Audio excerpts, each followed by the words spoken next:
Hey, peace family. How y'all doing? We back up in here today. I'm interviewing Jewell. I am dressed in my traditional Tuesdays. So traditional Tuesdays when you dress in your tradition. The piece that I'm wearing is a Ghanaian piece because I do have Ghanaian ancestry. Anyhow, I'm here with Jewell, and believe it or not, she may look like she doesn't have African ancestry. Oh my God! But she does. Starting early. So today, y'all, this is my good friend. This is my good sister friend, Jewell Hendree, because she's she's been married for 2 years. So I'm trying to get used to the name. Hendree. Hendree. Mm-hmm. Okay, Hendree, y'all, Hendree. So basically, we're going to chat today about DNA. We're going to talk about family and marriage, to me, which are three very good topics that I think in our community we should probably be discussing more than anything else, in my opinion. Right. So, Jewell, real quick, where did you grow up at? Where are you from in terms of these United States? Okay, all my siblings were born in San Francisco. Okay. And we what married part of San Francisco? Do you know where good topics. Sorry, what part? Fillmore, Hunters Point, all the flavorful places. All right. How did y'all get to Sacramento? Well, my mom followed my aunt Betty. She actually moved here with her family, her husband, and then my mom followed through. Mm-hmm. But which is an interesting story because all of our fathers were in San Francisco, and our mother, it was just us and my mom here. So that's how we got here to Sacramento. Okay. Mm-hmm. So what schools did you go to here in Sacramento? What part of Sacramento? Was it North Sac? Was it South? It's South Sac. Okay. We grew up in Freeport. If anybody knows Freeport, Freeport is like an amazing town. It's like a family old school town. And so we grew up there in Freeport where everybody knows everybody. Everybody whipped everybody's kids, and everyone, no one got away with anything. It had an old school vibe, which we still have a connection in Freeport that is phenomenal.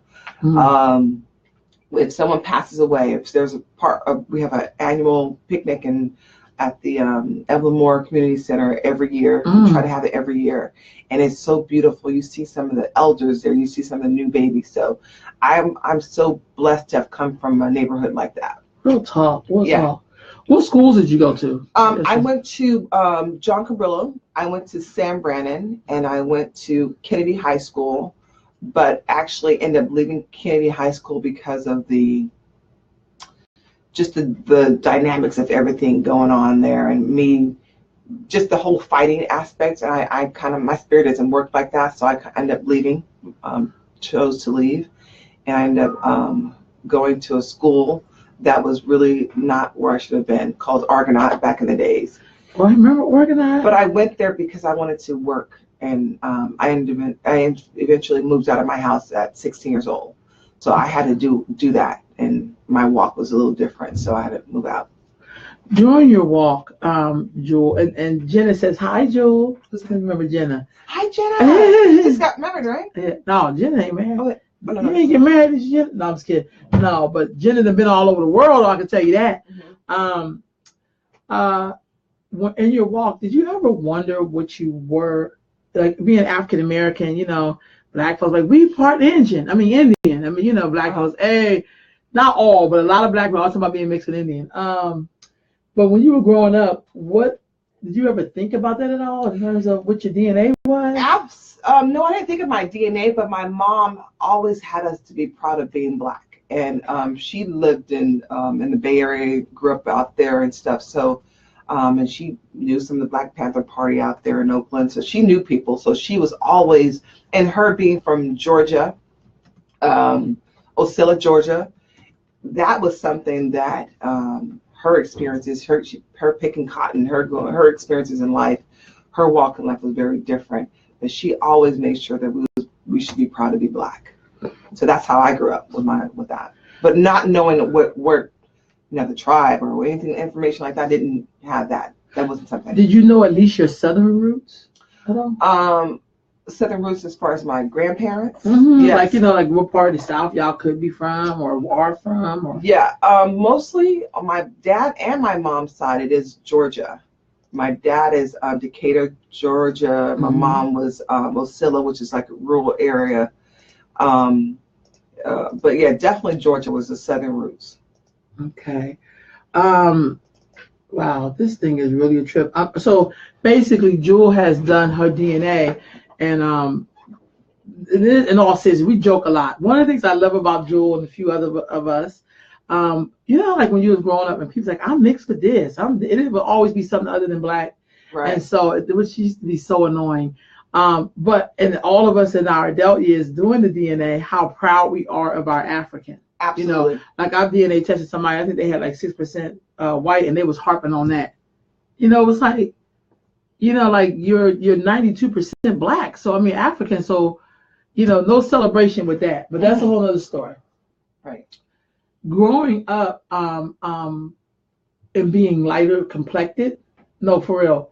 Did people ever try to make it seem like you're lighter because you're really more this than that?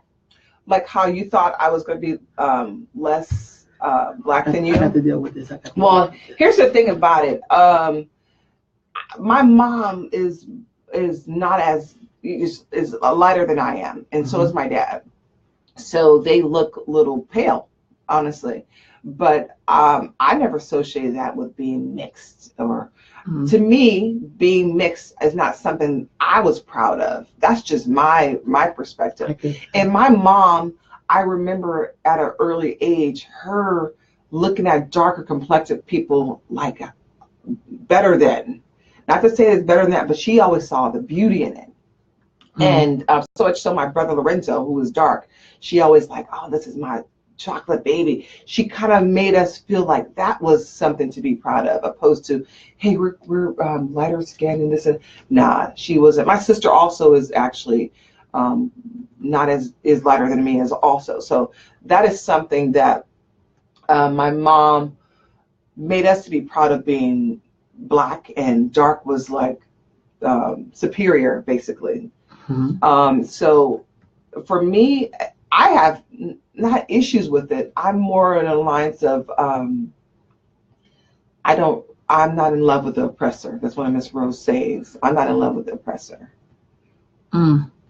Okay, so when you did your DNA, did you have any idea what you thought it may come back as? Yes. Well, what I knew. So, and Miss Rose and I, we go back and forth with this. Yeah. But I actually, before I even found out my DNA, I was always connected to the Nigerian part, always connected. It was almost like my ancestors were speaking to me already.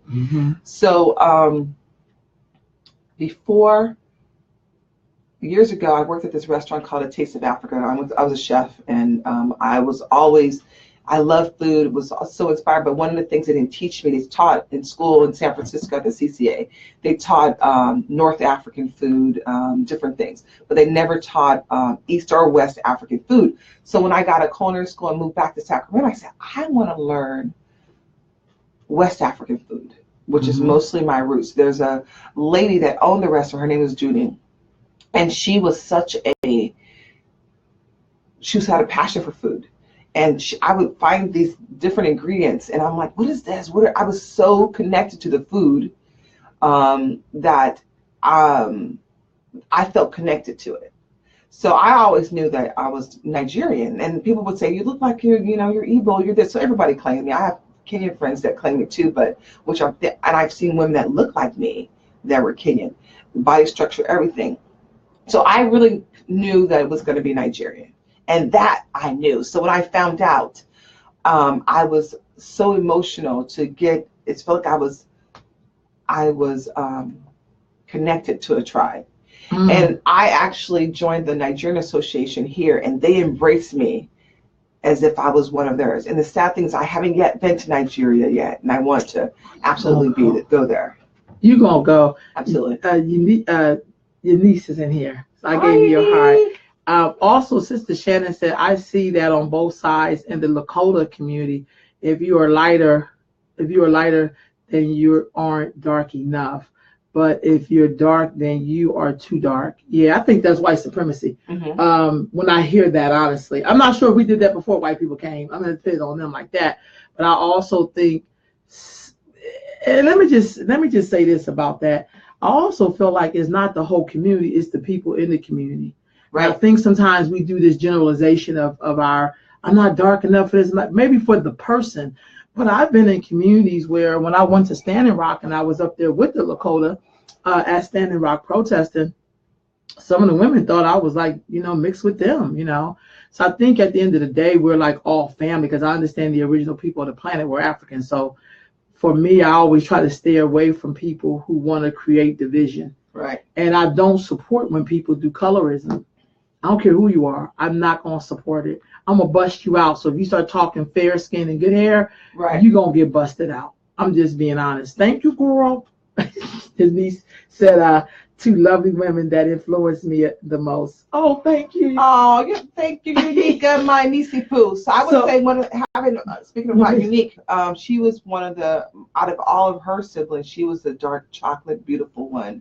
Also, I mean, they're all beautiful, but she was dark complected and beautiful. And I have other nieces, Loren, and I didn't do my work as far as like making sure they love who they are. But with my own child, I make sure she had the black books, make sure the girls that look like her, always having her surrounded her around positive women of different shades. And Lupita, like, she's so beautiful. And that's like, when I see her, it gets me chills because I'm like, look at her.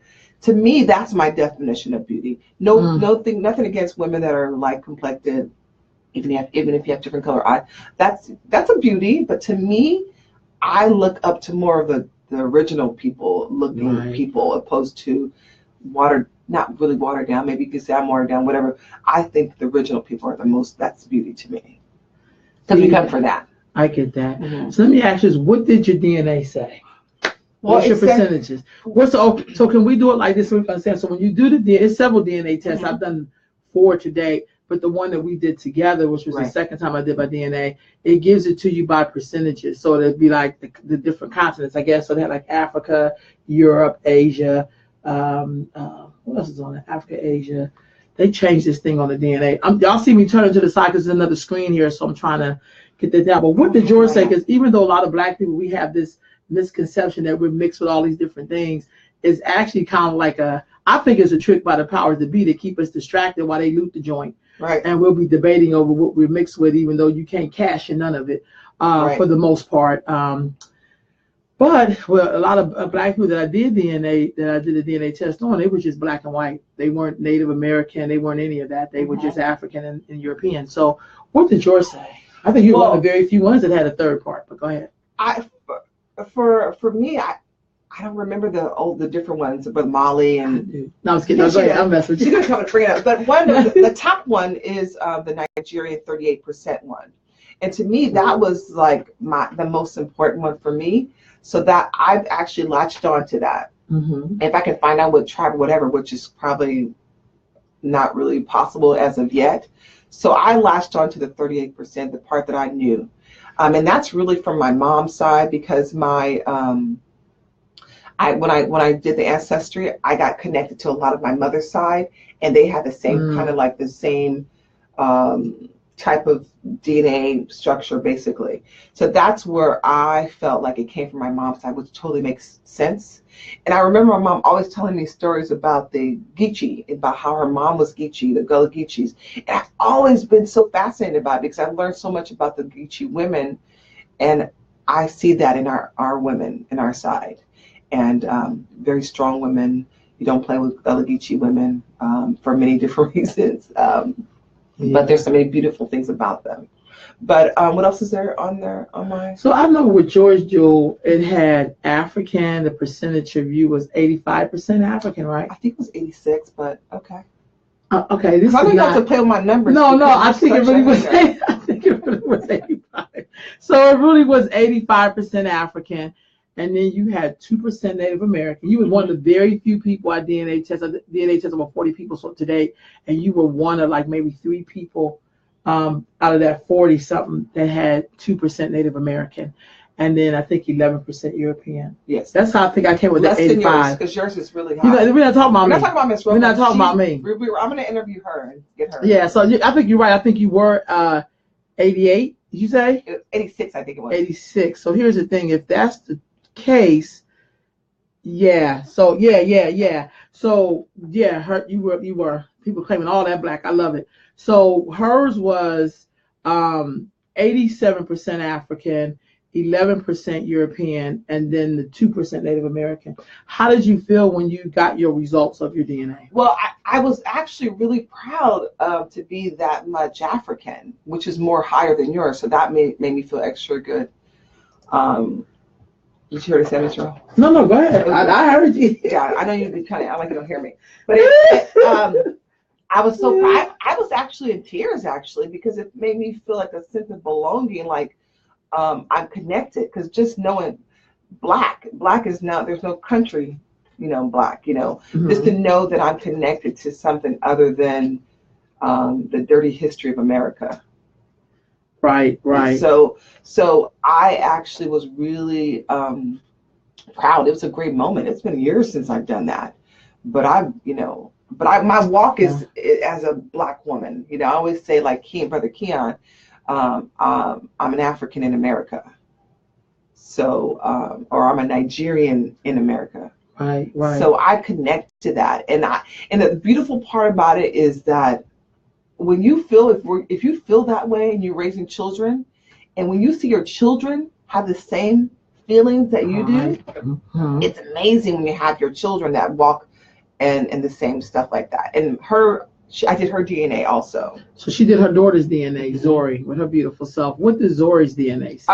Zori's DNA, and to know her, I've always introduced her to food, being a chef. So I've always introduced her to food, and she loves African food, West African, even East African. She likes a lot of Kenyan food. She eats goat liver. She'll eat anything. So her DNA was such a mixture. Let me find her.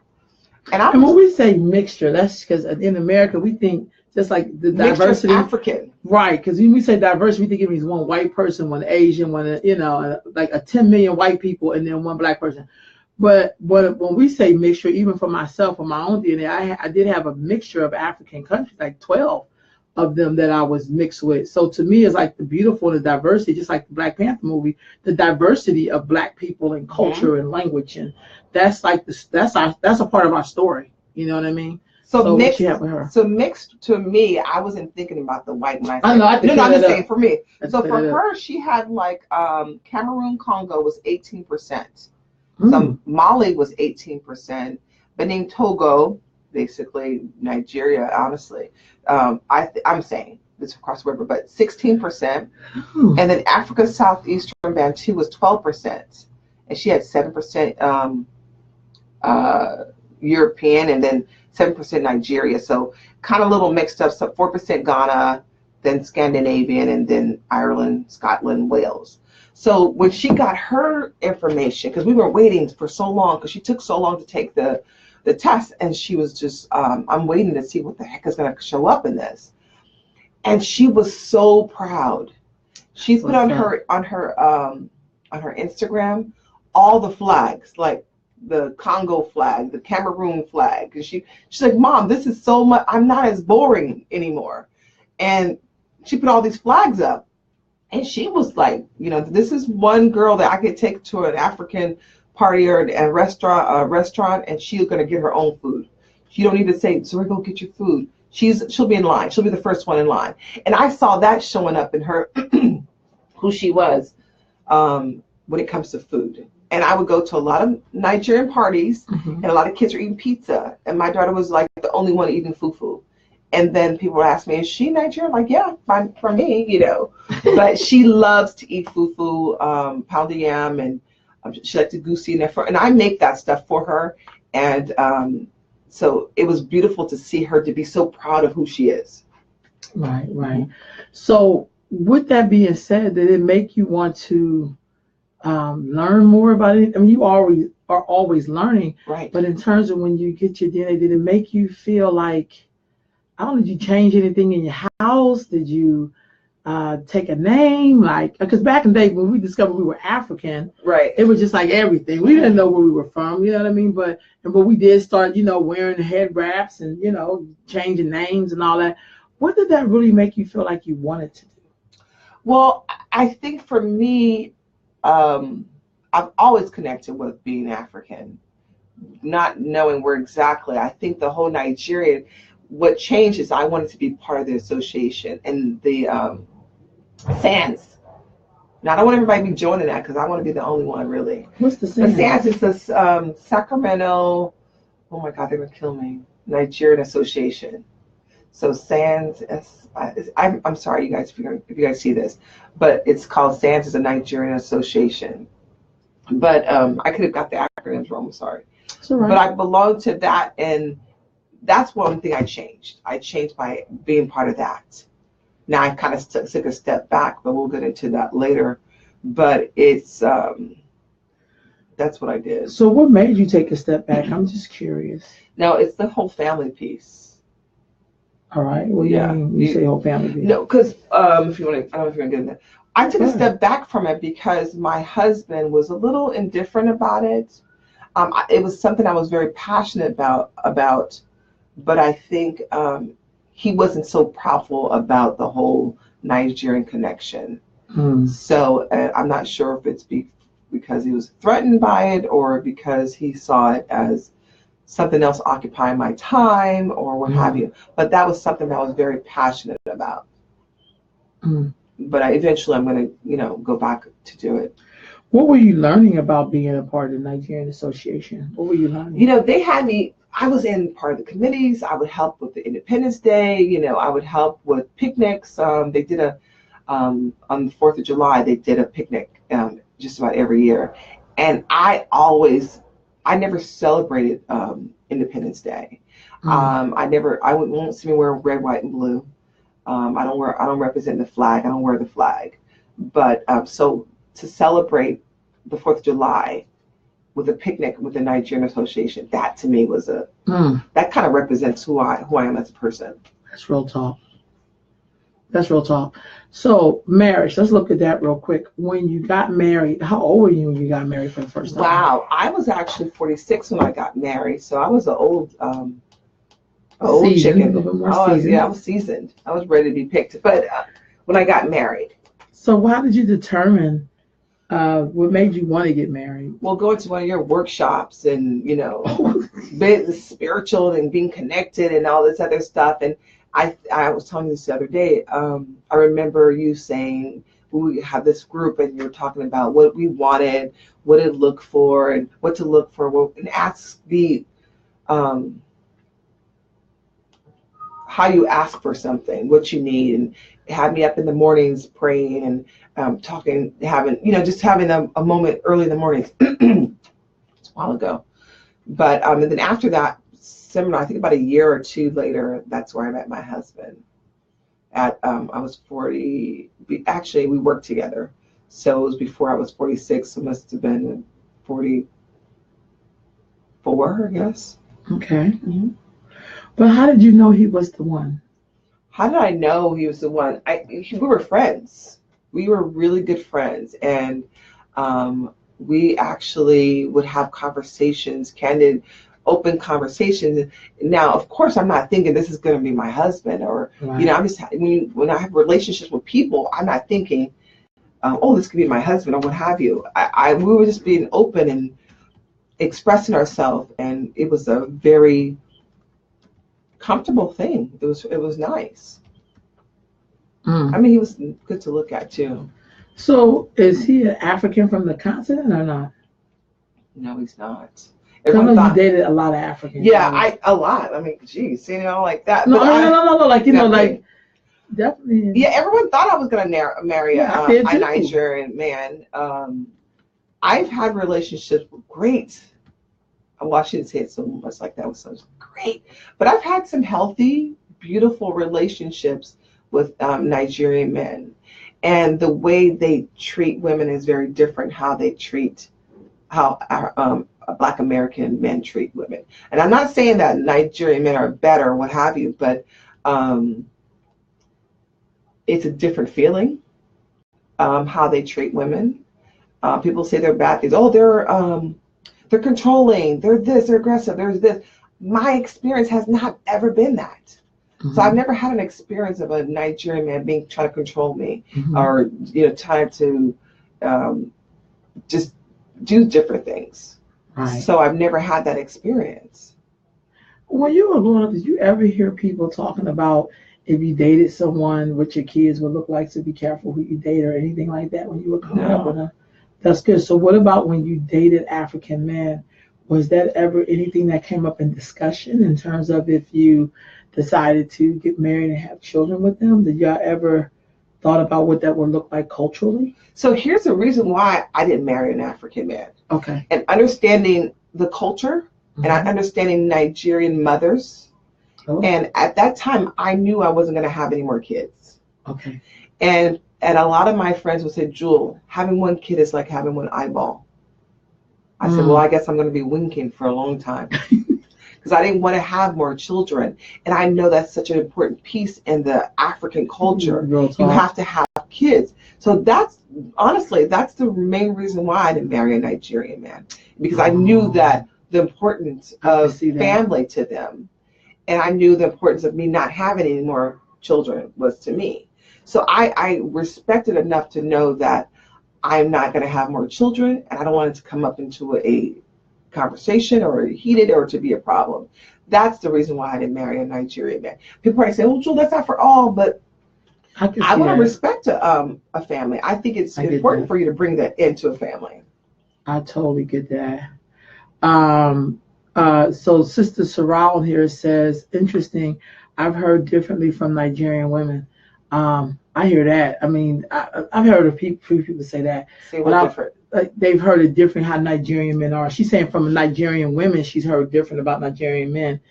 But I think at the end of the day, and I'm right there with you, but I think people say the same thing about American black men. I hear black women say American black men are lazy. They don't take care of family, their baby, their mama's boys. They whine, they complain. They're not manifest destiny type person, you know. But I don't know. I'm just saying I hear that on both sides. But one thing about African men, that my experience, I can only speak from my experience. They all know how to cook. Their mother taught them one signature dish, at least one. If it's like the eggs with the African eggs, you know, with the habaneros, the tomatoes, the onions, Maggie in there. If it's not that, it's at least they know how to make some jollof rice, they know how to make a stew, whatever. So I have every African I've known can cook a meal. So let me ask you about this. Delicious. The women. So when you dated African men, how were the women? Yeah, I hear people say, well, the women look at you crazy and blah, blah, blah. That wasn't my experience. I've been around the Liberian, Sierra Leone community, Kenyan community, Nigerian community. And I've never had no issue where women are looking me up and down. Why? I don't understand. So how you walk into a place, if you walk into a place like, yes, I'm coming here to take your man. If you're walking like that, maybe you might look different. But me personally, I haven't had that experience because I'm a communicator and I want to get to know people, and I don't exclude the women. If I'm in a place where there's women, I want to be where the women are. I want them to know me, not me as a Black American woman. I want you to know who I am individually. And I've been in discussions with people in regards to about race, Blacks versus Black Americans versus Africans. Mm-hmm. So I've been in discussions with that. And I'm pretty opinionated. So yes, you are. So I don't have. I'm in good company. So my walk with my relationship with Africans, I haven't had these issues. I get them. She said African from the continent because we know we're all Africans. Yeah. Somebody will say that. No, it's okay. So let me ask you this. It just made me think of something. Mm-hmm. Do you ever see differences though, like being in relationships when you were in relationships with African men? Did y'all ever have any cultural differences? I honestly, I understood the culture and respected the culture.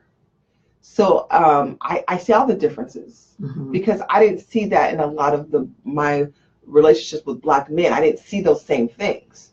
Okay. So I did see the differences. And one thing about, when you're dating a Nigerian or an African man, they want to make sure you're okay. And there's something that, they're smooth talkers, and that's the beautiful. It's like poetry, basically. One of the things they would do, not smooth talkers in the way they try to persuade, but they know the right things to get to your heart. And when you talk to them on the phone, hey, how are you doing? How's Zori doing? Or how's your mom or your family is doing? They had a relationship.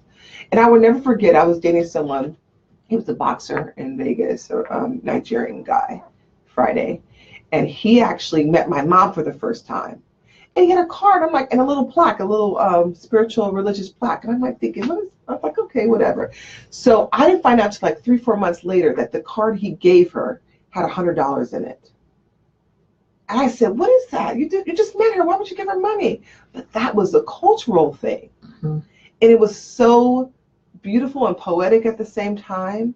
And it was so sweet and respectful and honoring of my mother.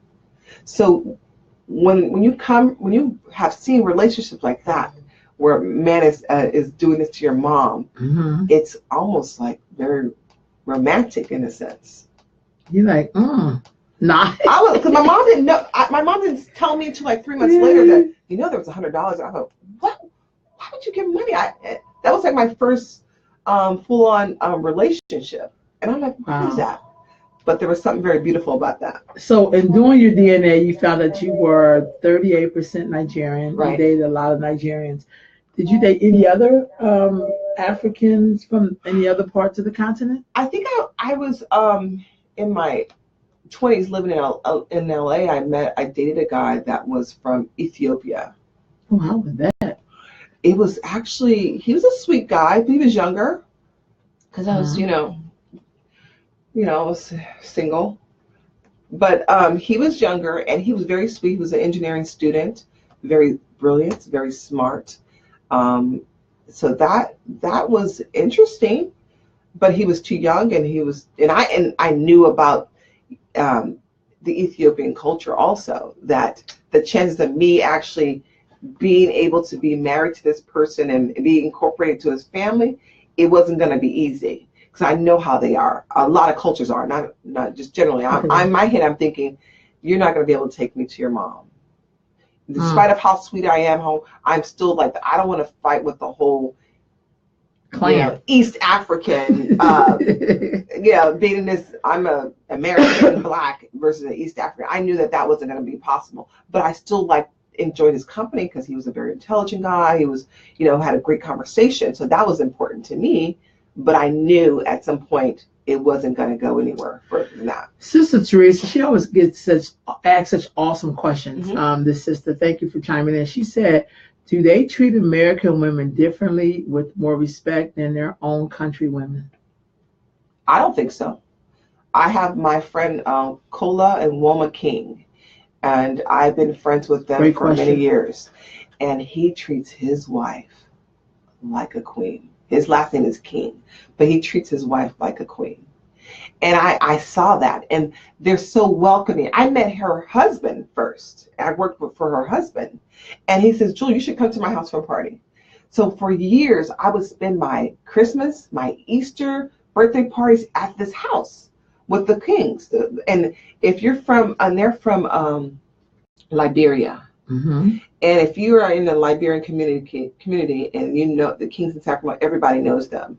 Mm-hmm. If you went to their party, let me tell you, you ate, they welcomed you in, and the way he treats his wife was so beautiful.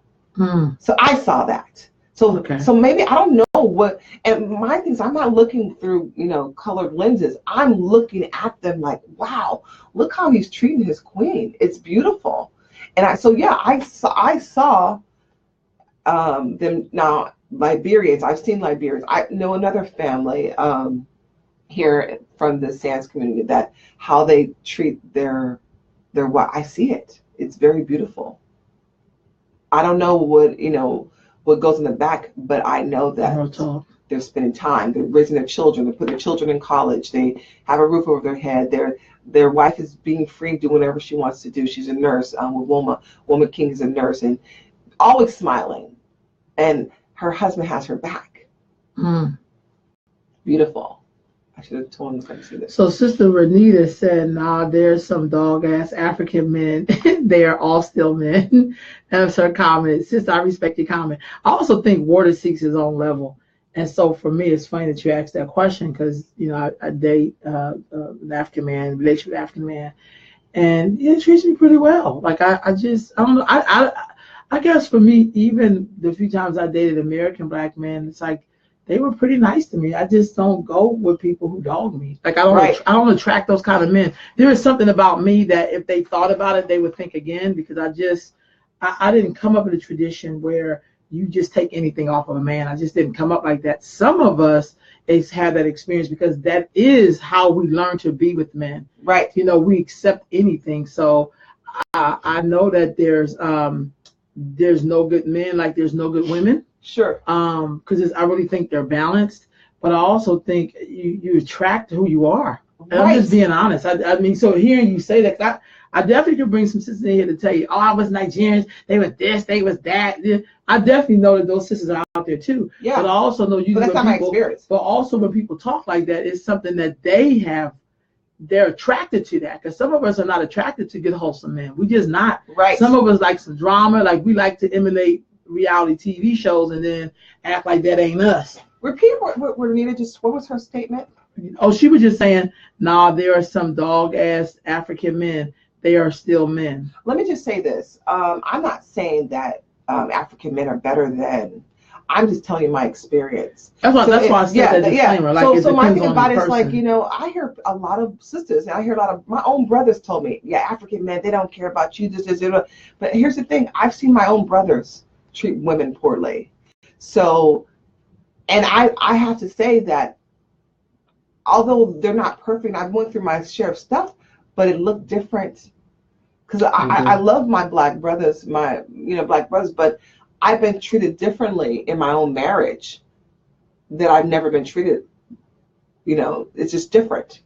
I get that. So, and you gotta respect that. And so, like you're saying, what you attract. If you attract dog ass niggas or men or what have you, and they exist. I just feel like they exist, but they don't exist in my reality.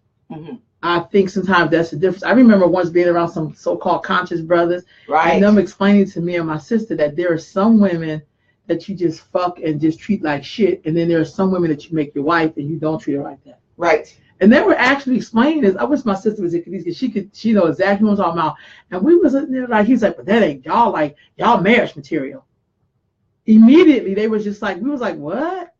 And he said, no, y'all marriage material. But then there's some other people that you just kind of, they just there for fucking. You know what I mean? Like you could just do that. And I was like, how you just say that to me as a woman? But then I have to back up and realize there are some women who they ain't happy unless it's some drama. Like I don't like drama. I can't. I don't want to hear. Hey, look, I tell people I'm in a relationship with somebody. You got a baby mama. Do not talk bad about her to me. Yeah. I wasn't in the relationship with y'all two, so don't. If she was good enough for you to put a seed up in her and everything, don't talk bad. Because I have a woman's code I live by, so I never talk against women with their men. I don't do that. I just don't. But that's a code I have. You know what I mean? I know some women be like up there, yeah, you wasn't treating him right. You weren't even in the damn relationship. Right. You know, so I just feel like it's our own boundary. Like I am explaining it, but I just feel like it's not as simple as, I don't know, I just tend not to run into people like that. Thank God. Like, and I think a lot of that comes from my mother. My mother was like that. My mother didn't date a bunch of men. She was married to my father, and that was it. She didn't date anybody else. And he wasn't the best dude, but damn it, she was loyal. Right. You know what I mean? So it's, and I'm not saying people don't have bad experience. I just know that ain't, Sister Sarai is saying there are good and bad brothers and sisters everywhere. You ain't never lied. Right. And it's what you're attracted and will put up with. That's exactly what I'm saying. Because if I tell somebody I don't do baby mama drama, I'm dead serious. I don't do baby mama drama. You and the baby mama could go be with each other. I don't do that. And I'm never speaking against somebody's mama because I don't know what the hell you put them through because I wasn't in our relationship. And I think for me, when I was dating the guy in Vegas, Zori was 2 years old at the time. And my daughter, I never slept in the house with him. And she saw us, never. I didn't get married until Zori was 14 years old. So I didn't want her to see men coming in and out or what have you, me going on dates with different men. I didn't want my daughter to be exposed to that until I really thought that there was someone that I was going to marry or it was a sure thing. But exposing your children to stuff too is a huge factor. It's major. It's a huge factor. It's major. How did you blend your families when you got married So you ended up marrying an American man, right? Yes. Did he look like? Can you look at him and tell what part of the continent you think he could possibly be from, or just by his habits? You know, you talk about. I knew I was mixed with Nigerian. I knew it. When you're around your husband, because he's African American, can you tell or just get an idea? No, because what I find, even with my own brothers, my brother Lorenzo in particular, my favorite one, not really, he actually denounces being African. Not really denounces, but he's the darkest one in our family. So my thing about him is that well, I'm not African. I'm like, dude, you are the most African out of all of us. I mean, you like representing. He has locks down his back, and he's very dark. Is he Rasta? No, he's a Jamaican. So, ooh, not Jamaican. But he actually is so disconnected. Like, oh man, that's not me. That's not me. I'm like thinking, is he really disconnected, or is it some kind of? And y'all roll with me, peace, brother Timothy. And peace, Sister Vet. Is it? So this is what I find with really dark people. Some of them, not all, y'all. Yeah, don't attack her. But I find sometimes when you obviously look like something else, that'll be the main people telling me how mixed they are. And I think the shit is funny. Yeah, he didn't say he's mixed. No. I'm just saying. And so it's kind of like it's saying like you're not something, but you could clearly see that you are. Like I'll meet people like from Puerto Rico or whatever in particular, and they'll be really dark. I mean, they be obviously hair, everything, obviously. An African, and they'll tell me that they're not. And so I don't know if that's a form of being black is not a beautiful thing, so I don't want to claim it. Like it has not been a benefit for me. It's easy for us to sit in our position and feel some way, but it's different when you have to walk in this every day and people constantly want to put you in one particular box. Like I'm always fascinated when I hear dark-skinned people say somebody's fair-skinned. And I just look at them and be like, then what the hell are you? You know what I mean? What are you unfair because you're darker? Like I don't understand that. You know what I'm saying? I don't really understand the logic in that. You know what I'm saying?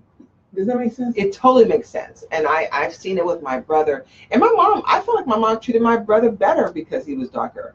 And she loved him differently. And talking about family and peace, and my mom, you know, having 6 kids, and I saw my mom treat each and every one of love us differently. So I saw that growing up. And people are like, hi, you know, how can you love them? It's different. It is. You love them. My baby brother, he's like the prince of the family. He got the best heart, the biggest heart, and he's the peacemaker. And he's Eric. That's my. He's actually my favorite. And Lorenzo's not. But no, I still love my brothers. But she treated each and every one of us differently. And I could really, and I was very observant as a kid because I would sit there, and my mom was an alcoholic. She was, verbally abusive and could be physically abusive, and now she's sanctified and holy. But she went through a lot of stuff with growing up, with my sister going through her issues and what happened with her dynamics. I won't get into that. My oldest brother David, and my late brother Paul, I saw how she loved us differently. And she kept me sheltered, which is why I'm so wild and will give Wahala anytime. So how do you deal with that when you create your own family? You know, because a lot of it comes up when you create your own family, because you want to be a better parent. And I think that's why I'm the kind of parent that I am with Zori. I feel like I give Zori probably too much. The girl's never caught a bus, or never. She gets driven to and from, and I'm really on her. One of the things my mom did is shelter me. I kind of shelter Zori, but then I don't shelter her. Like for her to be able to travel with you and go all over, this country and do the things that she's done. If I really sheltered, I would never let her leave the house. So there's certain things that I'm strategic on what she's exposed to. So I want her to be exposed to many different things outside of Sacramento, outside of this state, outside of this country. I want her to go, she has a passport, because that's what you require for her to go to Canada. I want her passport to be stamped with something from Africa.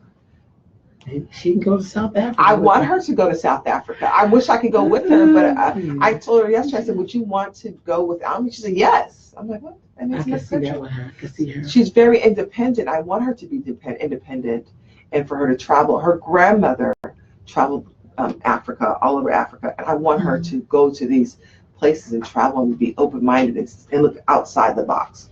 That's real talk. Hey, we just lied. You good. So that's really good. So what, I know you want to go to Nigeria. Any other African countries you want? I really want to go to South Africa with the stuff that's going on right now. I feel like I want to do something. There's something inside my spirit. It's like, that makes me want to go there. And I've always been fascinated and interested in South Africa. And I'm like, why? There's something there. I always knew that when I met a colonizer from South Africa, or a Dutch from South Africa, there's always something that stirred in me. And for many years, I would say about 25 years plus, when I met someone from South Africa and they would say they're European, they say, hey, I'm South African. I'm like, what? No. So there was something about that. So I've always had this little thing about me, over 20 years ago. And then when this stuff that's going on in South Africa right now, I'm like, oh my God, this really needs to be done. And I feel like I want to be part of that. I don't know how I can be part of that. I mean, I don't know what I could do, but I feel like I would love to go and support that and see the kids and be there and touch the dirt, kiss the ground and, all that. I would love to be submerged in that. So if there's anybody that you want to take to anyone, what I'm asking is, I need to go. Well, peace, Brother Jamal. Anybody on here? I still want to talk with you, Brother Jamal. Sister Sarah said each child needs different love and discipline. It's difficult. That one. I only have one child, so she only has one child. I feel you on that. Go, sister. Go to South Africa. Don't think about it. Just go. That's real talk. That's real talk. It's itching me. But each child, and I'm thinking about my mama when I said she loved us differently, and I saw it as unfair, not just with me. But I saw how she loved my sister, who basically is my other mother. How she treated my sister was very painful.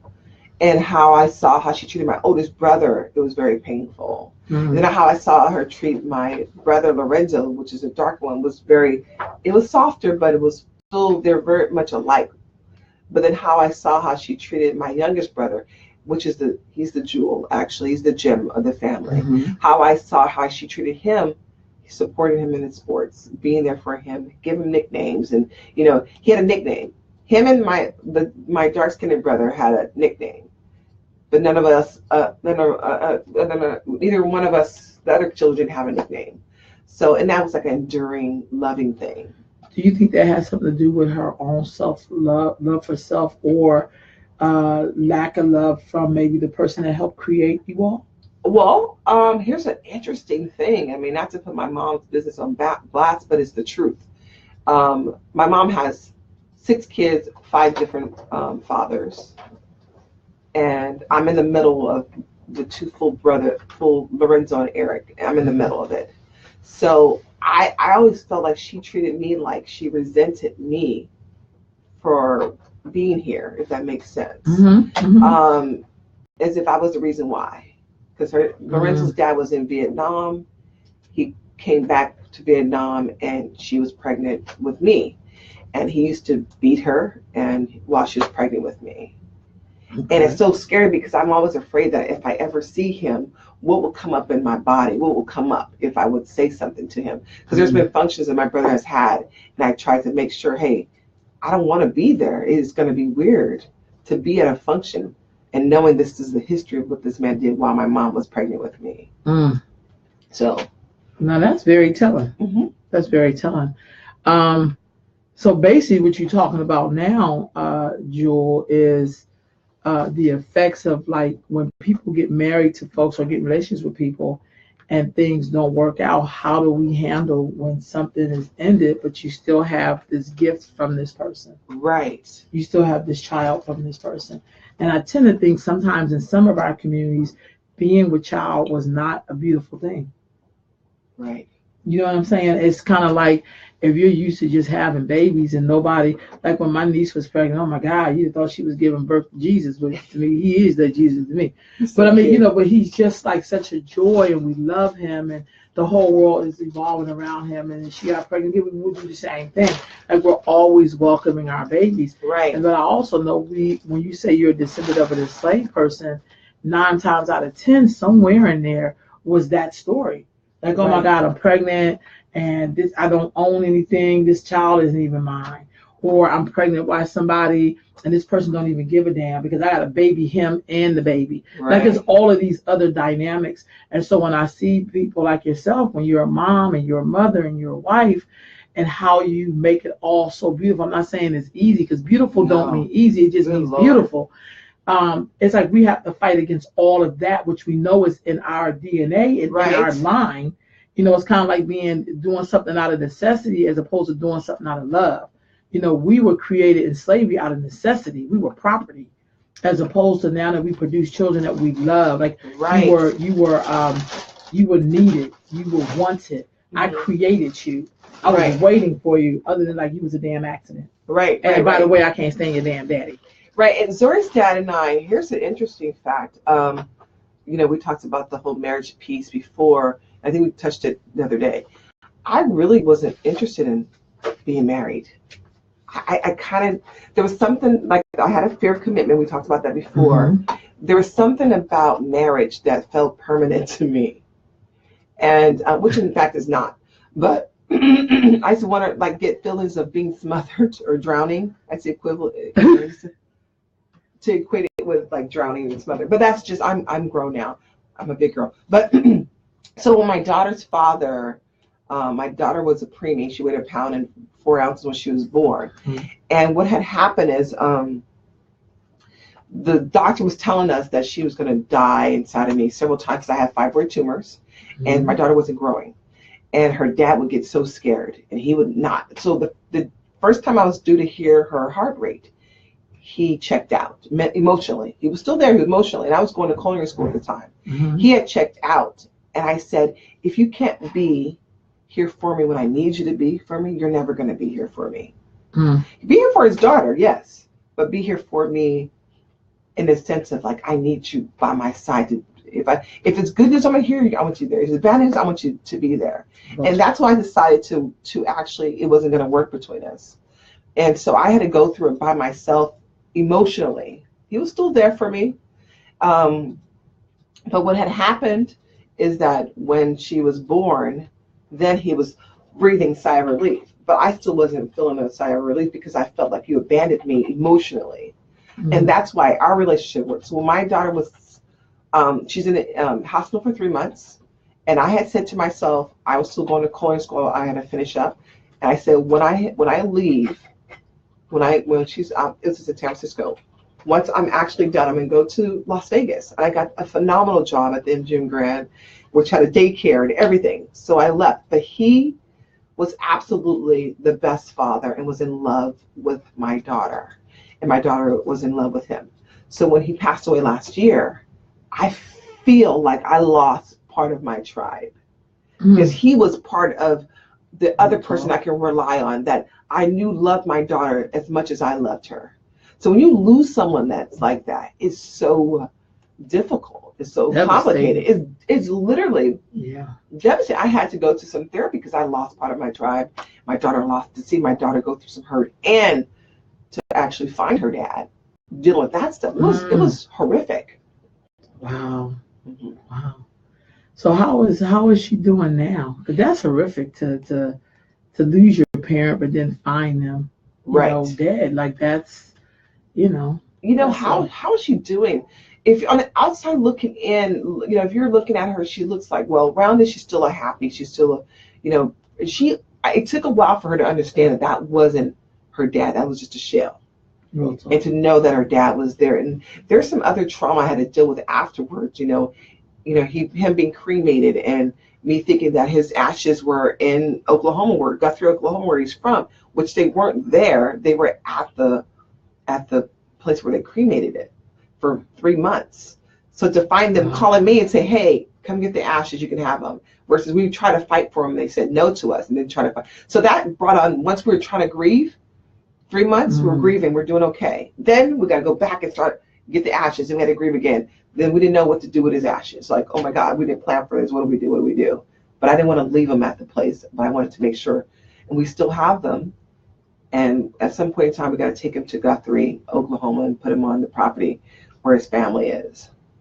Oh, so they still have a family place, or? Oh yeah, his family, his grandfather years ago have some land, 160 acres, where he owned 4 acres on property.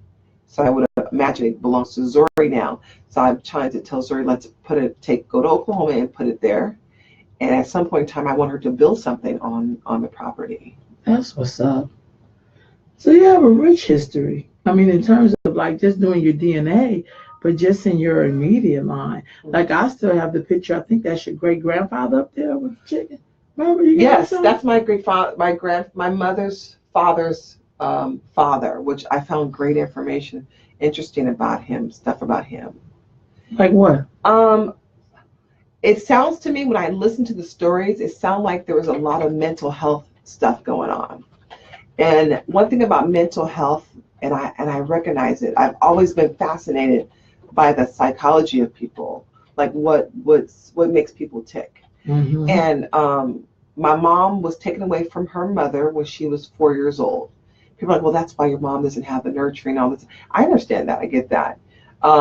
So I don't want to excuse her for it, but I understand why she did a lot of things. But my grandfather was very abusive, and he looks really nice in that picture, but from what I heard, he wasn't a very nice person. Mm. But that's still my ancestors, my lineage, that's where I'm from.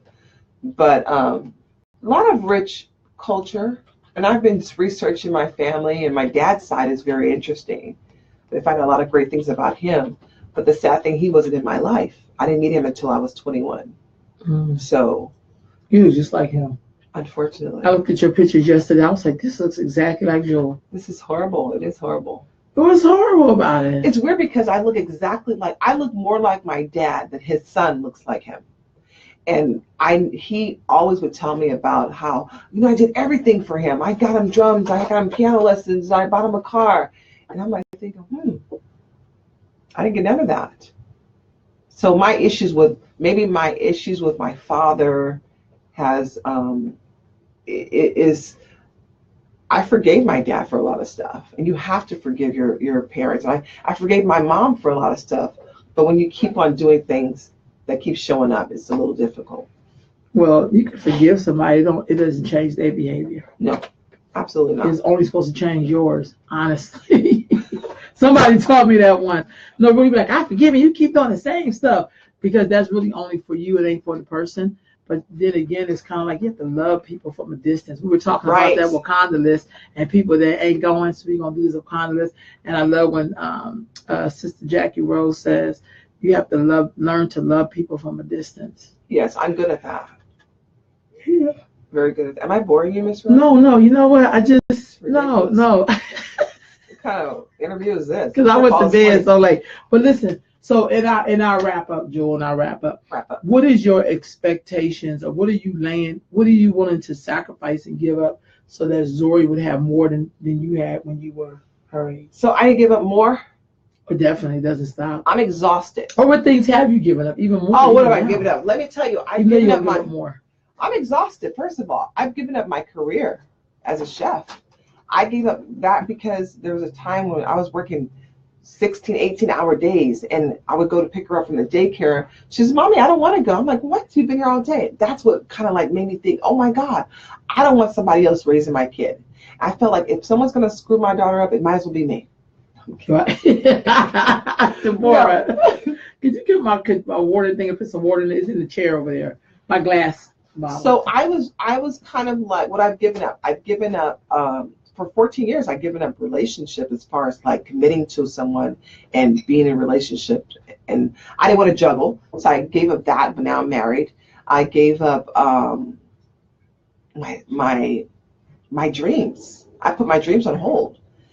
She's going to be 16 this month. So I have 2 more years, and then I can probably hopefully do the things that my passion. I get that. Picking her up from school, my job. I work part-time, so financially I've had to, I work like about 30 hours a week, 35 hours at the most. But I've given up the money, the things, the stuff, materialism. So I really sacrificed a lot for her. And I know that I'm still going to keep on sacrificing until she's 18. That's my goal. I want her to have what she needs. Her wants is really not that important. But I will say also, she has a stepmother in Oakland named Jill that has actually helped me raise my daughter. And she's a very gentle spirit. And that's her dad's ex-girlfriend that's still involved in her life. So what more do I need to give up? And she becomes a woman fully. Oh my God. That it don't get no easier. Yeah. I mean, I got to tell you that because you're a woman, you're a grown woman. Awesome. But just in things, in terms of, so I get, you got that first part of the life right. I get it, like, you know what I'm saying. But I think some of the hardest years is after you turn 18. Right. And the society expect that you know what to do. Honestly, sometimes like you're 18, act like you're 18. But like there's a book that now you're 18, so you have to do this, this, and this. I mean, you really don't know. Or when a boy breaks a heart, like you want to go break all his legs. Like, you know, it's going to be like all of those moments.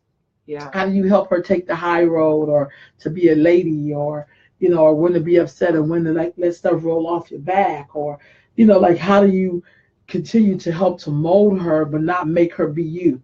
Yeah, I don't want her to be me. I don't But I'm want just her. saying in terms of like, that's what I would do. Like, Yeah, I want her to take.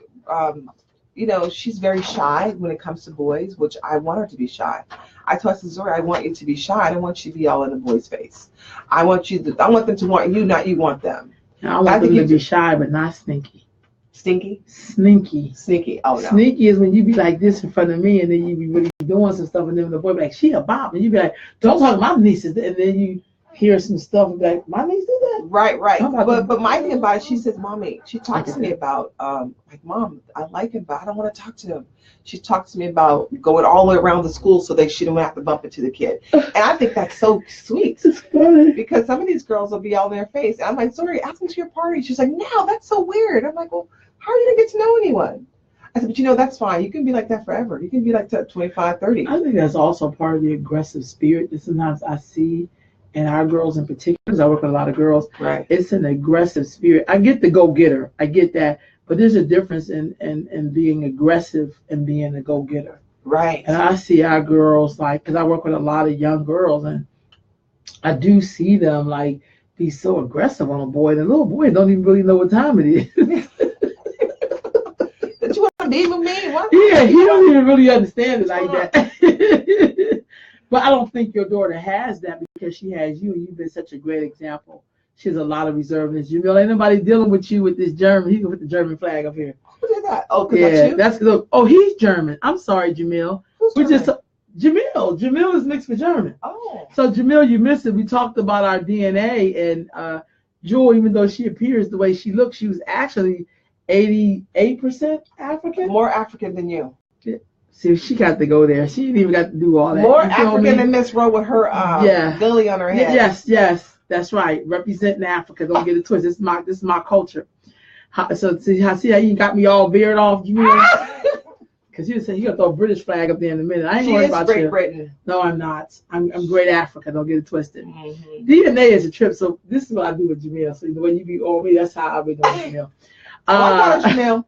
I got her. So Sister Sarah said, we tell our grandson, so she's trying to shit that he just came in here. Y'all crazy, but I love my sister. That's Jamil. She said, well, we tell our grandson, don't go for the low-hanging fruit because anyone can have it. Right. I get that. Renita says, I needed my mom when I was older, because when I realized that I needed her. Like when you older, that's what I was just saying, when you older, you really do need your mom more, for real. Especially as a roadmap to figure some stuff out. Like sometimes you can look at your mom and be like, there's things about her I love, but there's things I don't want to do. Right. Like I don't want to be angry or bitter, or I don't want to be alone, I don't want to be, because of the choices I made. So it's just always good to have a roadmap. Like even it's just not to judge, but just to kind of measure your own self. But I will say this, Miss Rowe, I will say this to you. You've helped me with me raising Zori. I'm exhausted, first of all, being a parent. But I get the part of me being there when she's older, because I know that she's going to need me. Because I know there's times that I needed my mom and she couldn't be there for me. So I'm going to be that ride or die for my daughter for sure. But this is the same kid that doesn't want me to go outside the country with her, doesn't want me to go outside the state with her. So I'm like thinking, this independence, I'm trying to make this independence hanging out with you. So I'm figuring maybe I can just. Sometimes you do self-discovery. Because I remember the first couple of times I traveled with my job, and I was like 19, 20, whatever, working for the Captain on the Birth Project. I was excited. Right. But then I wanted my mom to go after I've been somewhere. Like, oh my God. The first time I took my mom to Canada through Niagara Falls, I was from my brother's way, so we all, made sure she got there. It was so exciting for her to be there. Like, oh my God, mama. Because when you experience awesome stuff, you want to share that, especially with the person that sacrificed for you to be able to do that in the first place. Right. So there's something about doing your independent stuff, and then you be wanting to take other people along. Yes. So many times I stood in places and be like, I wish my mother could stand right here. Right. Because she's the reason why I can stand here, honestly. Mm-hmm. Just in terms of her sacrifice or my mannerisms that people love, that is all my mom. Right. My mother was very big on manners. You have the most beautiful spirit, Miss Rowe. Thank you. That's my mom. That's May. Mm-hmm. You know what I mean? So I'm saying all that to say I think your daughter may be feeling like, oh, mom, because kids do that. I don't know. It's like when my little nephew told me that, leave him alone, let him do this. I was like, what you mean, leave you alone? I was going to help you cut this food up. You're 2.5. But then I had to let him go ahead and do it. And even though he got food everywhere, that I had to clean up. But you still have to let them do their independence. You just got to do right. it. Right. And I encourage it. But there's so much stuff that I want to experience with her, like going outside the country. But she's like, no, I can go by myself. I'm like, well, what if somebody tried to attack you? She's, Mommy, if they going to attack me with you there or you're not there, regardless. I'm like, I want to be there to protect you. I'll take a bullet for you. She's like, Mom, you're doing it so much. Sister Sarah said you raised her to be independent, but she still needs you in so many ways. Thank you. She says, so true. I wish my mom was here now. Elder wisdom is so important. You ain't never lied. Absolutely. Elders find me though, for real. Yeah, when I travel, I just be like, I done met someone. She done. I mean, literally, they come and take care of me, for real. This broke out the wisdom of a 150-year-old woman. I just pay attention. Y'all pay attention. Okay. Sometimes I be a little crazy. I'm a little crazy. Jewell, thank you for coming to talk. Thank you. It wasn't as bad as I thought it was going to be. So what are 4 things that you live by, Jewell? Four words of wisdom. I live by faith. Hold on. Jules.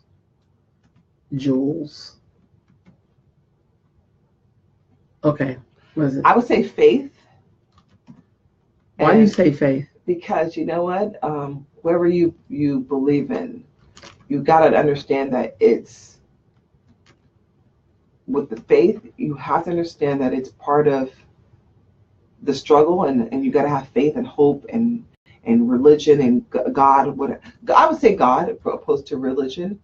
That's the first thing we have to have. So you want to say God before faith, or is God faith? Faith, God. I would say just your higher power, your faith. Okay. Then I would say your connection to your ancestors. And being connected to that. Why do you say that? Because I look, like going through my genealogy and finding out who my dad, I just found out my dad's mom had two children before my dad was born, and one was a preemie, and then one died at birth, and then one lived a day. And that's basically something I could have gone through. So it has a way of repeating itself, but then being better. There were 2 boys. My daughter was a female. So I think my grandmother I never met. She went through some stuff with carrying. So I feel like we kind of repeat stuff. Real talk. And with our ancestors and stuff like that.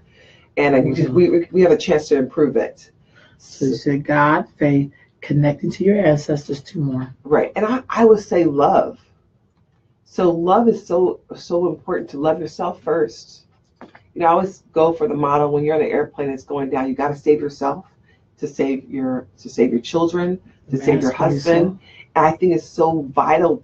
It's so important to love yourself, because that's something I was taught at 19, to love myself, which was really weird to me. So I would say love is the key for everything. Mm-hmm. And you can say love is God, God is love. You can say all kinds of things. You can look and interpret that anyway. Okay, so that's 3, Joe. I thought it was 4. You said so. Jewels of wisdom are God, faith, and connection to ancestors, Right. love, especially yourself, and What's another one?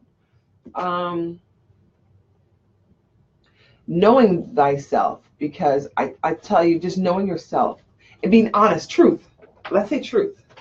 Because I'm starting to see a lot of mental health illness in my circle, my surroundings. I'm starting to see a lot of that. And when you don't deal with your truth, with yourself, and admitting to it, it comes up and it looks very bad if you're not dealing with your truth. gotcha. So truth is another one I live by. So my daughter knows not to ask me questions because she knows I'm going to give her the truth. Raw.